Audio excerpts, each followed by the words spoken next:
오늘 하나님께서 주시는 말씀 여호수아 2장 21절 한 절 말씀입니다. 여호수아 2장 21절 한 절 말씀.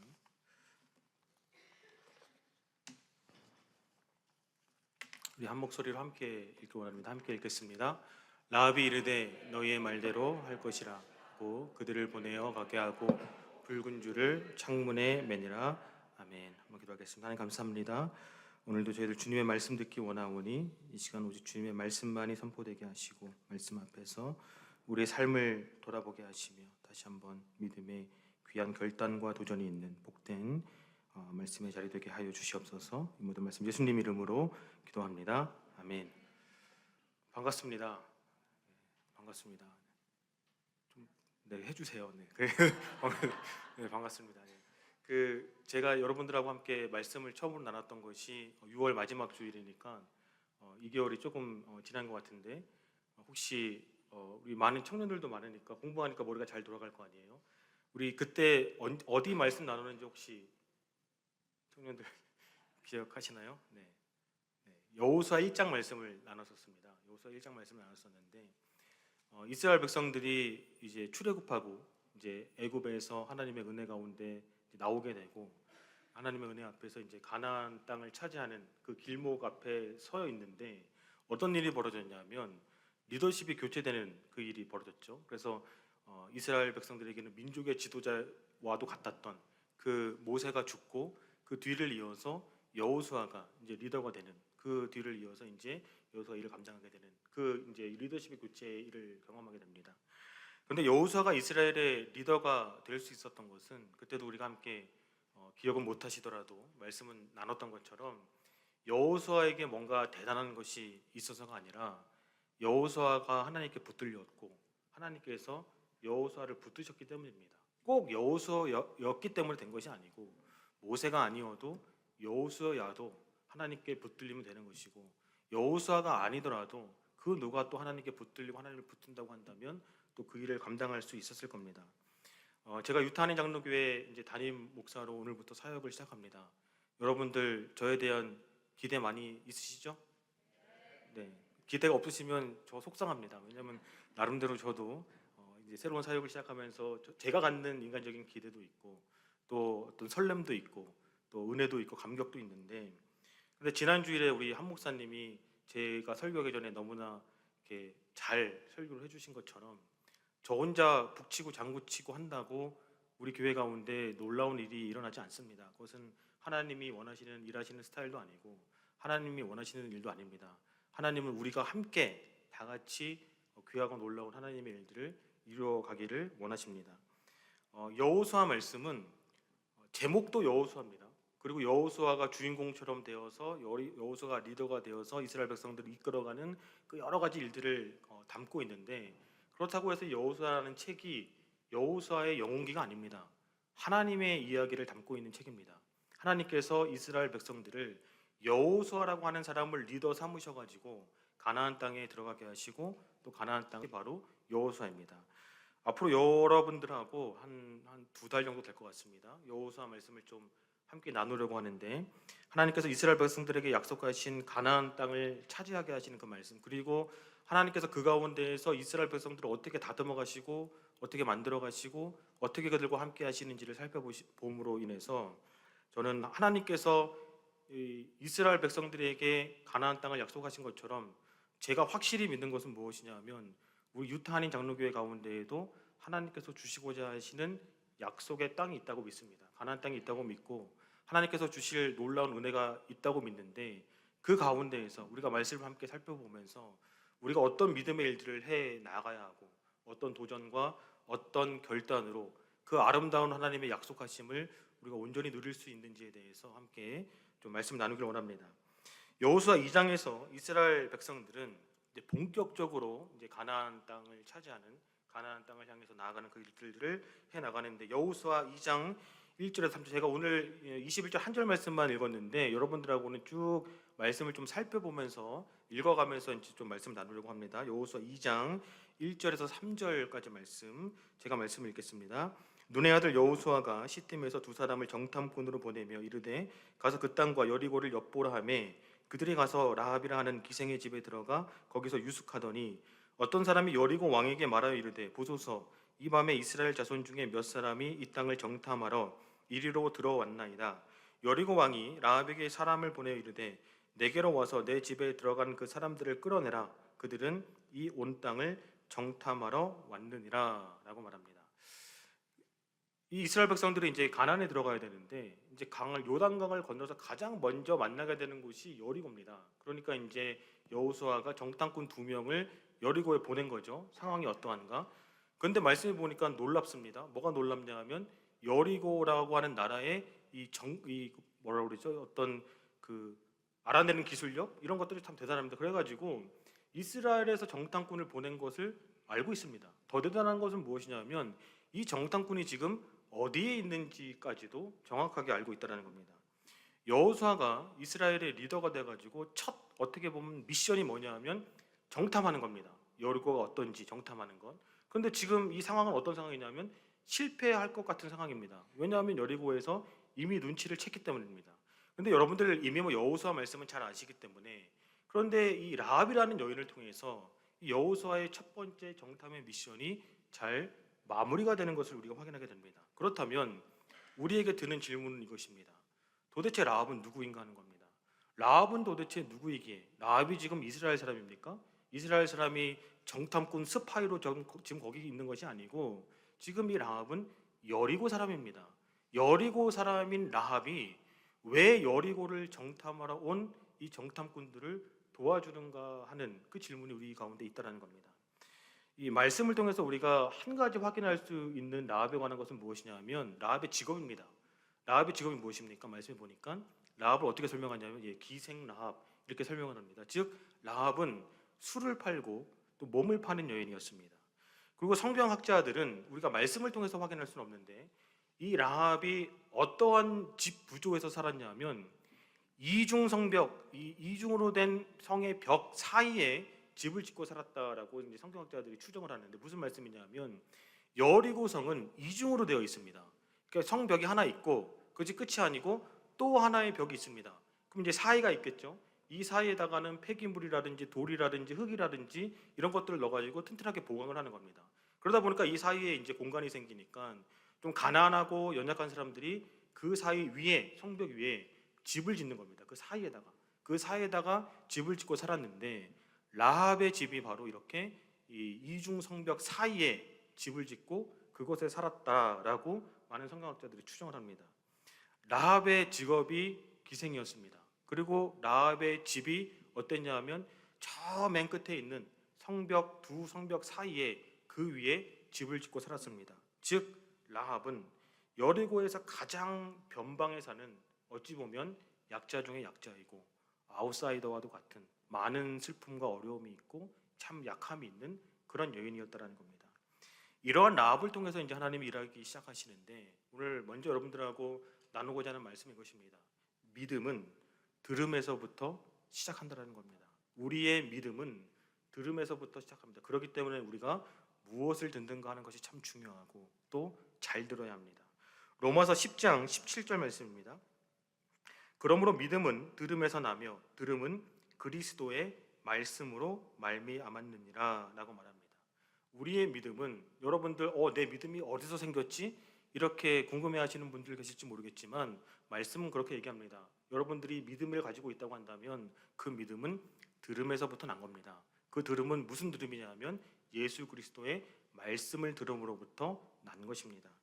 여호수아 2장 9절에서 11절 말씀 라합의 말입니다. 라합의 말인데요. 여러분들 잘 화면을 보시거나 가지고 계신 성경을 보시면서 한번 따라 보십시오. 말하되 여호와께서 이 땅을 너희에게 주신 줄을 내가 아노라. 우리가 너희를 심히 두려워하고 이 땅 주민들이 다 너희 앞에서 간담이 녹나니 이는 너희가 애굽에서 나올 때 여호와께서 너희 앞에서 홍해 물을 마르게 하신 일과 너희가 요단 저쪽에 있는 아모리 사람의 두 왕 시온과 옥에게 행한 일 곧 그들을 전멸시킨 일을 우리가 들었음이니라. 우리가 듣자 곧 마음이 녹았고 너희로 말미암아 사람이 정신을 잃었나니 너희의 하나님 여호와는 위로는 하늘에서도 아래로는 땅에서도 하나님이시니라 라고 말합니다. 라합은 기생이었습니다.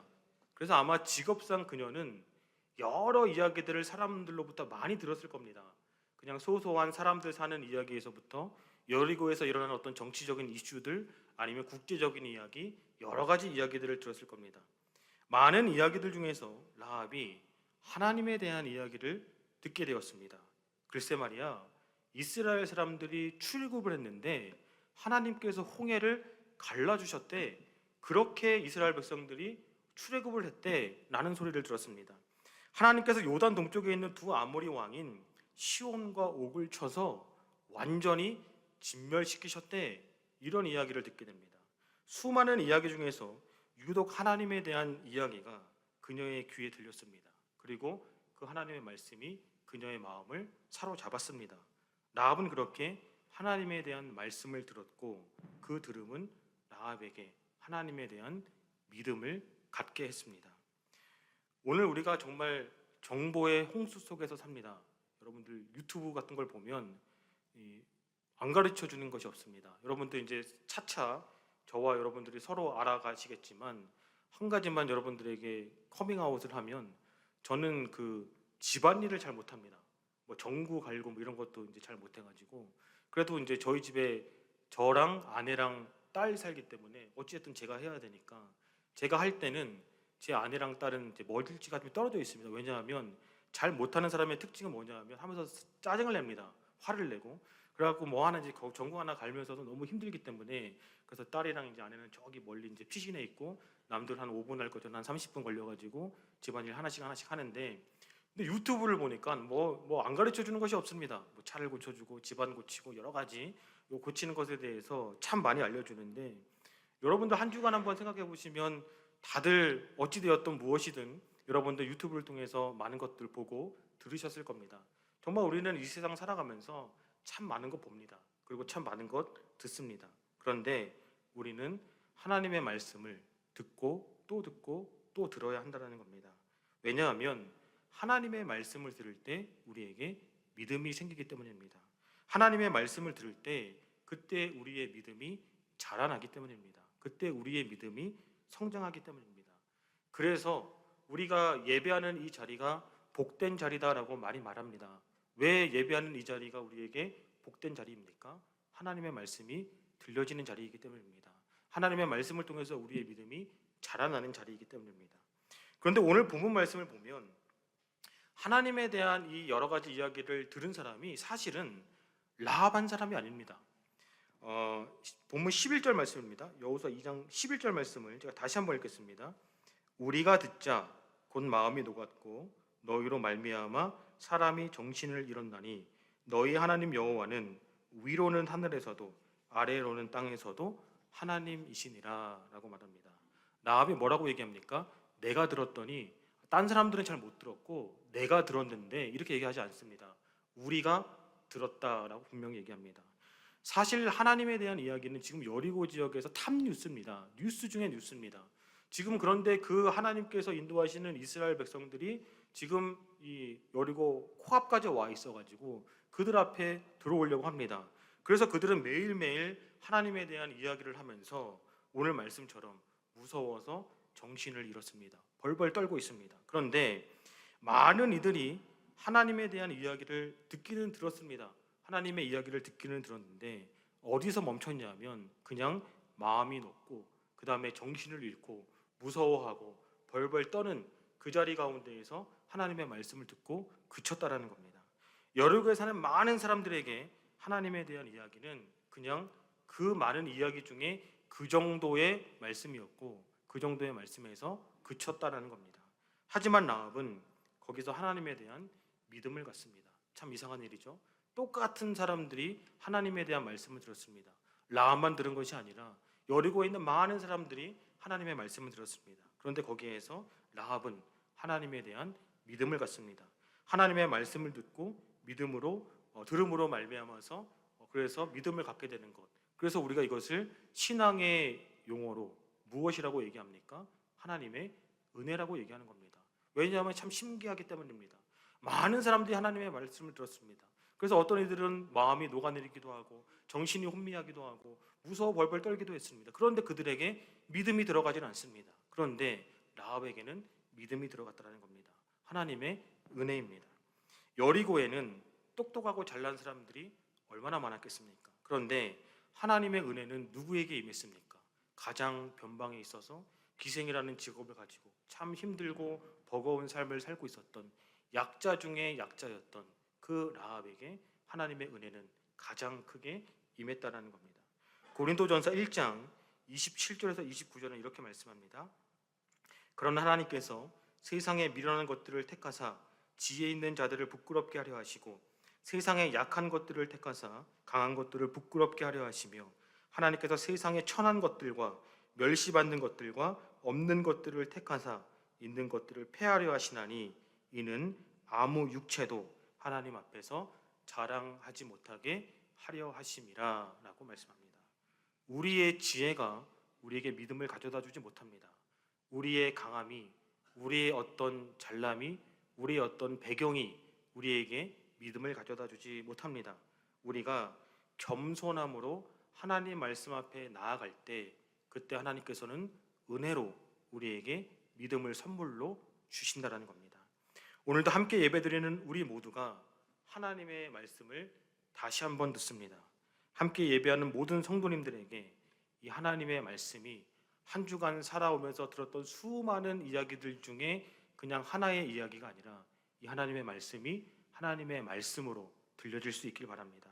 하나님의 말씀을 들음으로 우리의 믿음이 더욱더 자라나고 성장하는 그 하나님의 은혜가 함께 예배하는 여러분들 모두에게 있을 수 있기를 바랍니다. 믿음은 분명히 들음에서 납니다. 그런데 여기서 중요한 것은 무엇이냐면 이 믿음이라는 것이 우리에게 가져다 주는 것이 있다는 겁니다. 우리가 진정한 믿음을 갖게 된다고 한다면 그 진정한 믿음은 그 믿음에 합당한 행동을 낳기 마련이라는 겁니다. 라합의 집에 정탐꾼들이 숨어 있는 것을 보고 여리고 왕이 그 집에 사람을 보냅니다. 참 대단한 정보력입니다. 그때 라합의 모습을 여호수아 2장 4절에서 7절 말씀에서 우리가 보게 되는데요. 제가 말씀 한번 읽겠습니다. 그 여인이 그 두 사람을 이미 숨긴지라 이르되 과연 그 사람들이 내게 왔었으나 그들이 어디에서 왔는지 나는 알지 못하였고 그 사람들이 어두워 성문을 닫을 때쯤 되어 나갔으니 어디로 갔는지 내가 알지 못하나 급히 따라가라 그리하면 그들을 따라잡으리라 하였으나 그가 이미 그들을 이끌고 지붕에 올라가서 그 지붕에 버려놓은 3대에 숨겼더라. 그 사람들은 요단 나루터까지 그들을 쫓아갔고 그들을 뒤쫓는 자들이 나가자 곧 성문을 닫았더라 라고 말합니다.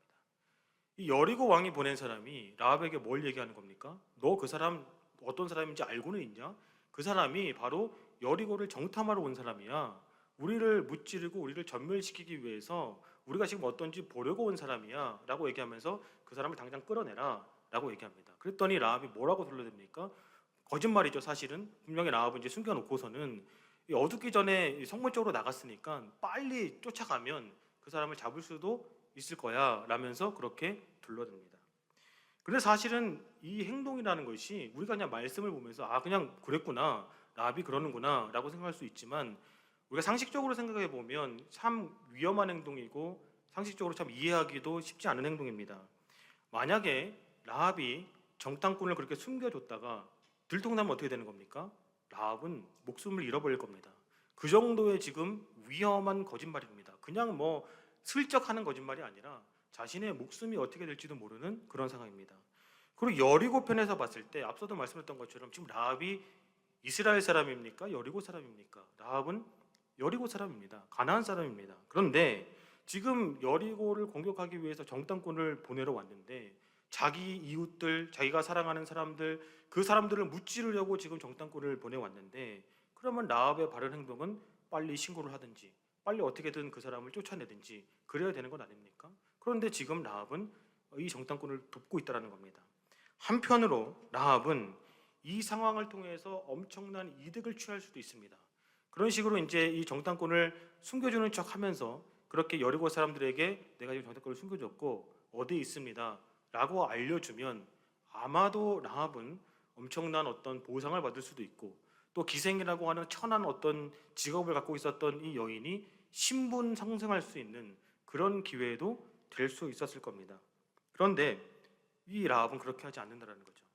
근데 우리가 잘 생각해 보면 우리가 살아가면서 결정하는 어떤 태도, 우리의 삶의 모습들, 행동들이 이 두 가지로 기인합니다. 무슨 말씀이냐면 혹시 나에게 피해가 있는 것은 아닐까? 또 하나는 어떻게 하면 나에게 유익이 될까?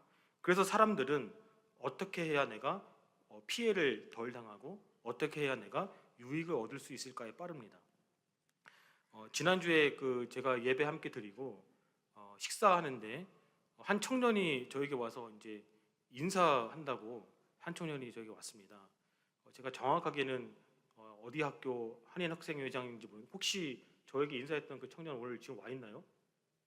네, 안 와 있나 보네요. 예. 저에게 와서 인사를 하는 겁니다. 그 친구는 뭡니까?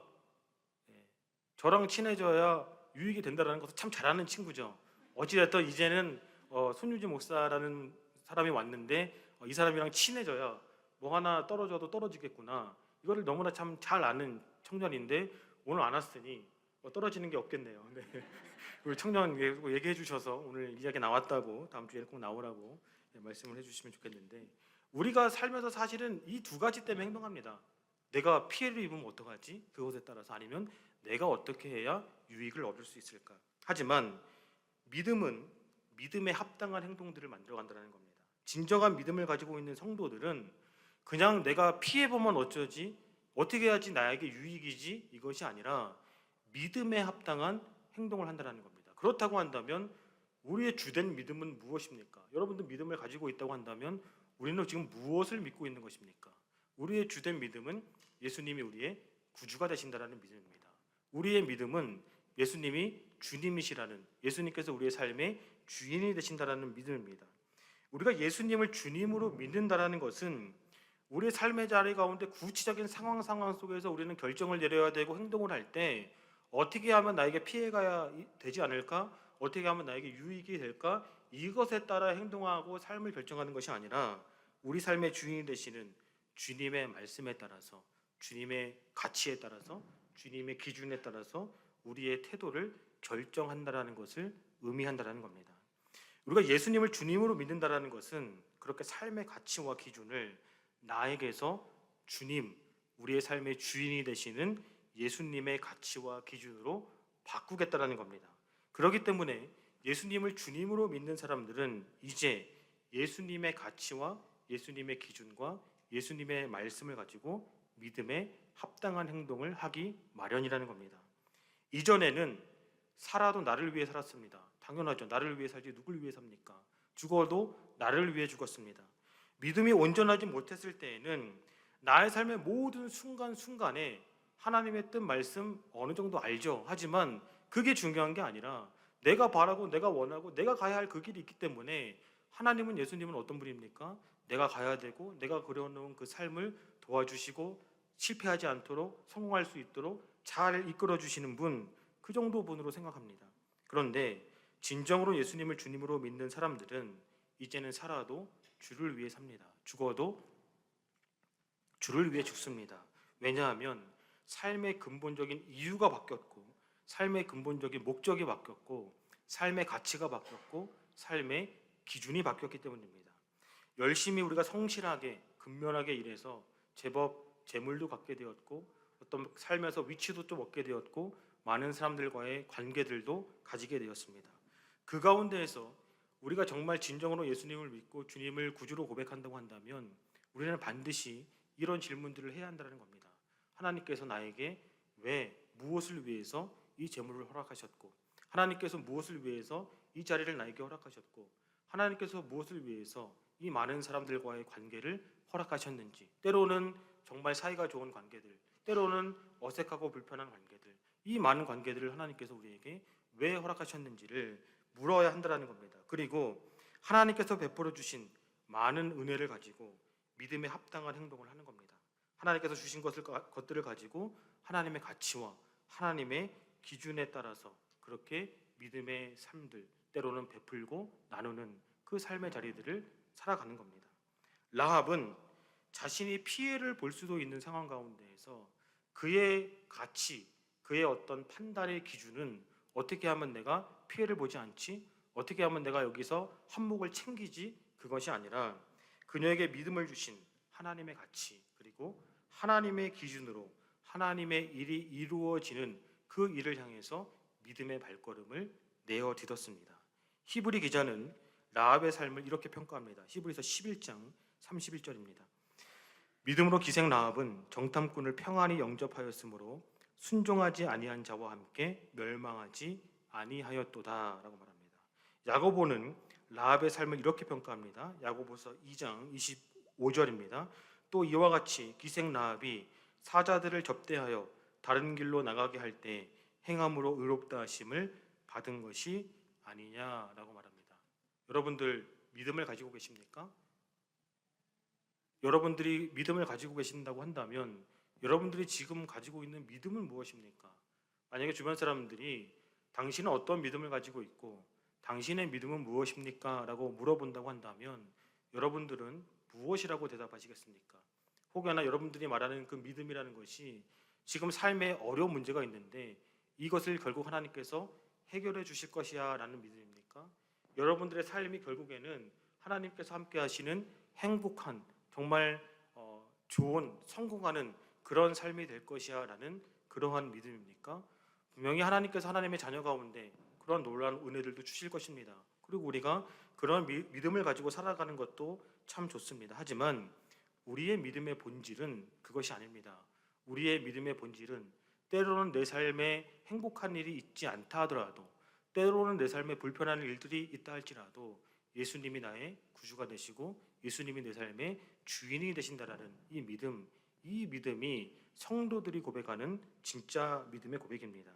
이 믿음 안에서 주님의 가치와 주님의 기준을 가지고 믿음에 합당한 행동들을 해 나가실 수 있기를 바랍니다. 때로는 그 선택이 여러분들에게 조금 피해를 줄 수도 있고 손해를 줄 수도 있고 그렇게 하면 유익을 못 얻을 것 같기도 하고 세상적인 관점에서 보면 그렇게 하면 불편할 것 같기도 하고 뭔가 좋지 않을 것 같기도 하고 여러분들의 생각과는 다르다 할지라도 하나님께서 주시는 가치와 기준과 말씀을 붙들고 믿음의 행동들을 해 나갈 수 있기를 바랍니다. 하나님께서 여러분들에게 왜 지금의 그 삶, 직업과 삶의 자리를 주셨는지를 한 주간 말씀을 묵상하시면서 기도해 보실 수 있길 바랍니다. 우리 청년들 같은 경우는 하나님께서 청년들, 우리 사랑하는 청년들에게 왜 그 분야에서 공부하게 하셨고 또 왜 이 지역 유타에서 공부하게 하셨는지에 대해서 한번 기도해 볼 수 있기를 바랍니다. 여러분들이 지금 가지고 있는 것들, 그것이 재물이 되었던 어떤 지위가 되었던 지식이 되었던 인맥이 되었던 여러분들이 무언가를 가지고 있다라고 생각하신다고 한다면 하나님께서 나에게 이것을 왜 주셨는지에 대해서 한번 기도해 보시기 바랍니다. 그리고 하나님께서 이 정말 넓은 이 땅 가운데에서 왜 저와 여러분을 유타로 불러주셨는지 그리고 유타 가운데에도 많은 교회들이 있지만 그 가운데에서도 우리를 왜 유타 한인 장로교회로 불러주셨는지에 대해서 기도해 보시고 그리고 그 가운데에서 하나님의 기준, 하나님의 말씀, 하나님의 그 가치를 붙들고 믿음의 행동들을 해나갈 수 있는 여러분들 될 수 있기를 주님의 이름으로 축원합니다. 말씀을 여기서 마치면 좋겠지만 한 가지만 더 말씀을 이제 나누고 말씀 마치려고 합니다. 제가 여러분들하고 처음 말씀 나누는데 저도 얼마나 많은 이 귀한 말씀들을 여러분들하고 나누고 싶겠습니까? 제가 차차 말씀 시간은 줄여가겠지만 오늘은 좀 여러분들 좀 제가 자유롭게 말씀 나눌 수 있도록 좀 기회를 주시면 감사하겠고요. 마지막으로 오늘 말씀을 마무리하면서 나누고자 하는 것은 상당히 중요한 내용입니다. 하나님은 하나님의 때에 결국 심판하십니다. 하나님은 하나님의 때에 결국 이 세상을 심판하십니다. 그런데 하나님의 더욱더 크신 마음은 심판에 있는 것이 아니라 구원하심이 있습니다. 하나님께서 예수님을 이 땅에 보내신 것은 세상을 심판하려 하심이 아니라 세상을 구원하려 하십니다. 물론 심판이 있죠. 물론 심판이 있지만 하나님의 더욱더 큰 마음은 구원에 있다는 겁니다. 좀 긴 말씀이긴 한데 오늘 2장 12절에서 21절 말씀을 제가 한번 말씀 읽겠습니다. 그러므로 이제 청하노니 내가 너희를 선대하였은즉 너희도 내 아버지의 집을 선대하도록 여호와로 내게 맹세하고 내게 증표를 내라. 그리고 나의 부모와 나의 남녀 형제와 그들에게 속한 모든 사람을 살려주어 우리의 목숨을 죽음에서 건져내라. 그 사람들이 그에게 이르되 내가 우리의 이 일을 누설하지 아니하면 우리의 목숨을 너희를 대신할 것이요 여호와께서 우리에게 이 땅을 주실 때에는 인자하고 진실하게 너를 대우하리라. 라합이 그들을 창문에서 줄로 달아내리니 그의 집이 성벽 위에 있으므로 그가 성벽 위에 거주하였습니다. 라합이 그들에게 이르되 두렵건대 뒤쫓는 사람들이 너희와 마주칠까 하노니 너희는 산으로 가서 거기서 사흘 동안 숨어 있다가 뒤쫓는 자들이 돌아간 후에 너희의 길을 갈지니라. 그 사람들이 그에게 이르되 내가 우리에게 서약하게 한 이 맹세에 대하여 우리가 허물이 없게 하리니 우리가 이 땅에 들어올 때에 우리를 달아내린 창문에 이 붉은 줄을 매고 내 부모와 형제와 내 아버지의 가족을 다 내 집에 모으라. 누구든지 내 집 문을 나가서 거리로 가면 그의 피가 그의 머리로 돌아갈 것이요 우리는 허물이 없으리라. 그러나 누구든지 너와 함께 집에 있는 자에게 손을 대면 그의 피는 우리의 머리로 돌아오려니와 내가 우리의 이 일을 누설하면 내가 우리에게 서약하게 한 맹세에 대하여 우리에게 허물이 없으리라 하니 라합이 이르되 너희의 말대로 할 것이라 하고 그들을 보내어 가게 하고 붉은 줄을 창문에 매니라. 아멘. 라합에게 있어서 오늘 설교의 제목이기도 한 이 붉은 줄은 그냥 붉은 줄이 아닙니다. 그녀의 믿음을 드러내는 그런 믿음의 표시였습니다. 그리고 여호수아 6장 말씀을 보면 우리가 이제 앞으로 살펴보겠지만 이제 여리고성이 무너지는 그 일 가운데 라합과 그의 가족들이 구원을 받는 오늘 약속의 말씀처럼 그렇게 구원을 받게 됩니다. 많은 사람들이 그리고 성도님들도 그렇고 또 오랜 신앙생활 하신 분들도 이 구약의 하나님하고 신약의 하나님에 대해서 좀 이렇게 이분법적으로 좀 이렇게 생각하시는 분들이 좀 있는 것 같습니다. 즉 무슨 말씀이냐면 신약의 하나님은 자신의 아들까지도 내어주시기까지 우리 사람들을 사랑하신 이제 그런 사랑이 많으신 하나님으로 그려지죠. 그리고 이제 곳곳의 말씀에서 우리가 그렇게 확인하게 되는데 구약 말씀을 읽다 보면 이 하나님 왜 이렇게 잔인하셔가지고 사람도 많이 죽이시고 그렇게 이스라엘 백성 아니면 다 그냥 오늘 결국 여호수아도 그런 것 아닙니까? 가난한 사람들 다 쫓아내시고 이런 말씀들을 보면서 이 구약의 하나님은 너무 무섭다. 이 구약의 하나님하고 신약의 하나님은 참 좀 달라 보이기도 한다. 이런 오해들을 하고 그러면서 하나님은 이스라엘만 편애하시는 하나님 또 레이시즘이 있으신 하나님 이런 식으로 오해하기도 합니다. 그런데 이 라합의 이야기는 하나님께서 과연 무엇을 심판하시고 또 하나님의 구원의 범주가 도대체 어디까지인가에 대해서 너무나 잘 알려주는 중요한 말씀입니다. 제가 미국 와서 공부하면서 신학교에서 이제 구약학을 가르치셨던 데이비드 램 교수님이 있는데요. 그 교수님이 쓰신 책 제목이 God Behaving Badly라는 책입니다. 그 책 제목만 보면 하나님이 뭐 안 좋게 행동을 한다라는 제목인데 그렇지 않다라는 것을 이제 설명하는 책입니다. 그러면서 교수님이 이 라합의 이야기를 다루면서 이렇게 말합니다. 하나님께서 가나안 사람들을 심판하신 이유는 하나님께서 인종차별주의자이시기 때문이 아니라 가나안 사람들이 악하기 때문이다라고 얘기합니다. 하나님께서 지금 여리고 사람들 그리고 가나안 사람들을 심판하신 이유는 아니 내 백성 이스라엘 백성이 가나안에서 살아야 되는데 감히 너희가 거기서 살아? 다 나가. 너희들은 거기서 살면 안 돼. 내 백성들이 거기서 살아야 돼.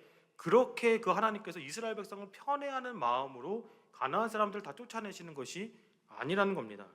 하나님이 그들을 심판하신 이유는 그들의 하나님을 향한 부인과 하나님을 인정하지 못하는 그 죄악이 하늘에 닿았기 때문입니다. 하나님의 때에 하나님이 그 하나님을 믿지 못하는 가나안 사람들을 심판하신 것이지 내 백성들이 거기 들어가야 되는데 너희들이 거기 살아? 그러면 안 되지. 그러면서 쫓아내신 것이 아니라는 겁니다. 라합의 붉은 줄 이야기, 라합의 구원 이야기는 하나님이 어떠한 분이신지를 너무나 우리에게 제대로 잘 알려주시고 하나님의 구원하심이 어떤 것인지에 대해서 너무나 잘 알려준다는 겁니다. 하나님께서 가나안 정복을 위한 이스라엘의 리더로 여호수아를 세우셨고 그리고 이제 요단강을 건너서 그 가나안 땅을 차지하는 그 일 가운데 나아가게 될 것입니다. 그런데 하나님께서 그 가운데에서 우리에게 가장 먼저 들려주시는 말씀이 무엇입니까? 하나님께서 이스라엘 백성들하고 뭐하고 예배드리고 그들 더 사랑하고 편애하고 내 말만 잘 들어 이런 말씀을 우리에게 들려주시는 것이 아니라 어떤 말씀을 들려주십니까? 이방 여인인 라합의 구원 이야기를 우리에게 먼저 들려주신다는 겁니다. 가나안 사람들을 다 내쫓는 하나님의 심판하심 앞에 무엇을 먼저 우리에게 보여주시냐면 이방 여인에 대한 구원하심, 하나님 앞에 믿음을 드러낸 이방 여인의 구원하심에 대한 이야기를 우리에게 먼저 들려주신다는 겁니다. 이스라엘의 가나안 정복 이야기는 가나안 지역에 살고 있는 한 여인의 구원하시는 하나님의 놀라운 구원의 사랑의 이야기로부터 시작한다는 겁니다. 하나님은 가나안을 심판하기 전에 하나님에 대한 이야기를 듣고 믿음을 가진 그 한 여인을 구원하신 이야기를 우리에게 먼저 들려주신다는 겁니다. 하나님은 분명히 죄를 미워하시고 죄를 심판하십니다. 그렇기 때문에 우리가 매 주일의 예배 가운데 우리의 죄를 하나님 앞에 회개하고 하나님의 용서함을 구하지 않습니까? 하지만 하나님은 한 사람이라도 하나님께 돌아오는데, 한 사람이라도 구원하시는데 하나님의 본심이 있다는 겁니다. 하나님의 더욱더 큰 뜻이 있습니다. 하나님은 이스라엘만의 하나님이 아니십니다. 하나님은 아브라함을 통하여서 이스라엘만 구원하시는 것이 아니라 모든 이들이 하나님의 놀라운 복을 받기를 원하셨고 모든 민족이 하나님께 돌아오기를 원하셨습니다. 그것이 구약의 말씀에도 곳곳에 나와 있는 겁니다. 라합의 이야기도 그렇고 우리가 잘 알고 있는 요나의 이야기도 그렇습니다. 이렇게 하나님의 마음을 이해하고 보니까 하나님께서 도대체 왜 이 두 정탐꾼을 여리고에 보내게 하셨는지를 우리가 제대로 이해하게 됩니다. 여러분들 말씀 여호수아 말씀 잘 아시니까 생각해 보시면 지금 이 여리고에 두 사람이 정탐을 했습니다. 이 정탐한 것 때문에 이스라엘 백성들이 요단강 건널 때 이득 본 게 있습니까? 이 사람들이 나중에 여리고성을 무너뜨리는데 정탐을 잘해서 이 정탐에서 뭔가 정보력을 얻었기 때문에 그래서 여리고성을 무너뜨리는데 한몫한 게 있습니까? 아무것도 없습니다. 사실은 정탐한 것 때문에 그들이 요단강을 건넌다거나 아니면 여리고성을 무너뜨리는데 이 정탐이 역할한 것은 하나도 없습니다. 결국 하나님의 기적과 같은 은혜로 이스라엘 백성들이 요단강을 건넌 것이고 하나님의 기적과 같은 은혜로 여리고성이 무너졌습니다. 하나님께서는 하나님에 대한 이야기를 듣고 하나님에 대한 믿음을 갖게 된 라합을 어찌 보면 구원하시기 위해서 이 두 정탐꾼을 보내셨다는 겁니다. 그리고 결국 하나님은 그 정탐꾼들을 통해서 하나님의 일하심을 통해서 라합을 구원해내십니다. 세월이 많이 지난 후에 우리는 마태복음 말씀을 통해서 우리가 익숙한 그 한 여인의 이름을 확인하게 되는데요. 마태복음 1장 5절에서 6절 말씀입니다. 살모는 라합에게서, 오늘 본문의 주인공이죠, 라합에게서 보아스를 낳고 보아스는 룻에게서 오벳을 낳고 오벳은 이새를 낳고 이새는 다윗 왕을 낳으니라 라고 말합니다. 그녀는 훗날 온 인류를 구원하기 위해서 이 땅에 오신 예수님의 족보에 그녀의 이름을 올리게 되었다는 겁니다. 어찌 보면 여리고에서 가장 변방에 살았던 이 여인이 여인으로서는 누릴 수 있는 최고의 은혜와 최고의 영광을 누리게 되는 것을 우리는 말씀을 통해서 확인하게 됩니다. 하나님께서 라합을 구원하기 위해서 이스라엘의 두 정탐꾼을 보내셨다면 우리 예수님은 온 인류를 구원하기 위해서 이 땅에 오셨습니다. 지금 함께 예배한 우리들은 하나님의 은혜로 예수 그리스도의 말씀을 들은 자들이고 그리고 그 들음으로 말미암아 믿음을 가진 구원받은 하나님의 자녀들입니다. 그리고 또 어떤 분들 가운데는 이 믿음의 여정 가운데 발을 내딛고 함께 그 믿음을 향해서 나아가는 분들이 계실 것입니다. 하나님께서는 분명히 죄악을 심판하는 분이시지만 그에 앞서서 한 사람이라도 하나님께 돌아오기를 바라십니다. 한 사람이라도 구원하기를 원하십니다. 저는 하나님의 자녀가 된 우리 유탄인 장로교회 모든 성도님들이 하나님 아버지의 이 마음을 좀 더 이해하고 하나님 아버지의 이 마음을 좀 더 품을 수 있었으면 좋겠습니다. 심판하고 저지하는 것이 먼저가 아니라 그에 앞서서 우리가 이해하고 품고 사랑하는 것이 먼저입니다. 우리가 잘못을 한 행동을 하는 사람들에 대해서 우리는 사실은 정죄하기가 급합니다. 판단하기 급합니다. 하지만 그에 앞서서 하나님 앞에 바로 설 수 있도록 먼저 기도해 줄 수 있었으면 좋겠습니다. 우리 안에 한 영혼을 귀하게 여기시는 이 하나님의 마음, 하나님께서 가나안을 결국에는 심판하시지만 그에 앞서서 믿음을 가진 이방 사람들을 구원하시는 그 사랑의 마음을 품고 그 하나님의 마음 안에서 우리 주변에서 만나는 사람들에게 우리가 더 많은 하나님의 은혜와 사랑을 나누어 줄 수 있으면 좋겠습니다. 하나님의 놀라운 구원의 역사하심 가운데에서 라합은 하나님에 대하여 믿음을 갖고 그리고 그랬을 때 그녀는 붉은 줄을 달아내림으로 믿음에 합당한 행동을 보여줍니다. 저와 여러분은 하나님의 구원의 역사 가운데 살아있는 증인들입니다. 하나님께서 우리를 사용하시는 증인들입니다. 여러분들이 하나님의 말씀을 들을 때마다 말씀이 여러분 마음 가운데 깊이 새겨지고 그럴 때 여러분들의 믿음이 더욱더 아름답게 자라나고 성장할 수 있기를 바랍니다. 그리고 그 믿음을 가지고 여러분들 각자의 삶의 자리 가운데에서 믿음의 붉은 줄을 내어드릴 수 있기를 바랍니다.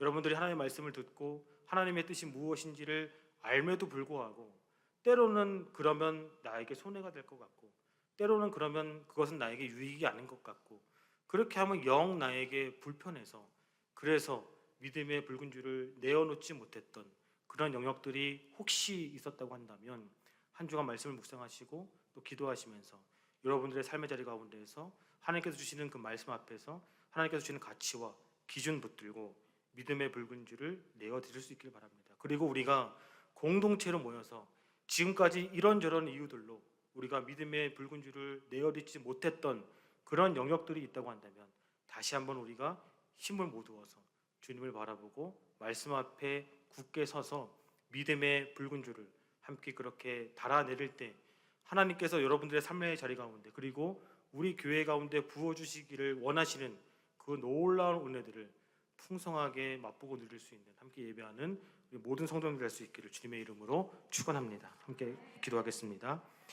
사랑과 은혜가 풍성하신 하나님 아버지, 2000여 년 전에 우리를 위하여 예수님을 이 땅에 보내주셔서 우리로 하여금 예수 그리스도의 말씀을 듣게 하시고 들음으로 말미암아 믿음을 갖고 하나님의 자녀가 되게 하시니 감사합니다. 한 영혼을 귀하게 여기시며 구원하기 원하시는 하나님의 말씀을 품고 우리 삶의 자리에서 우리도 이제 믿음의 붉은 줄을 달아내리며 믿음에 합당한 열매들을 맺기 원하오니 함께 예배하는 모든 성도들에게 하늘의 신령한 능력을 날마다 덧입혀 주시옵소서. 믿사오며 이 모든 말씀 오늘도 우리에게 믿음을 주시는 예수님의 이름으로 기도합니다. 아멘.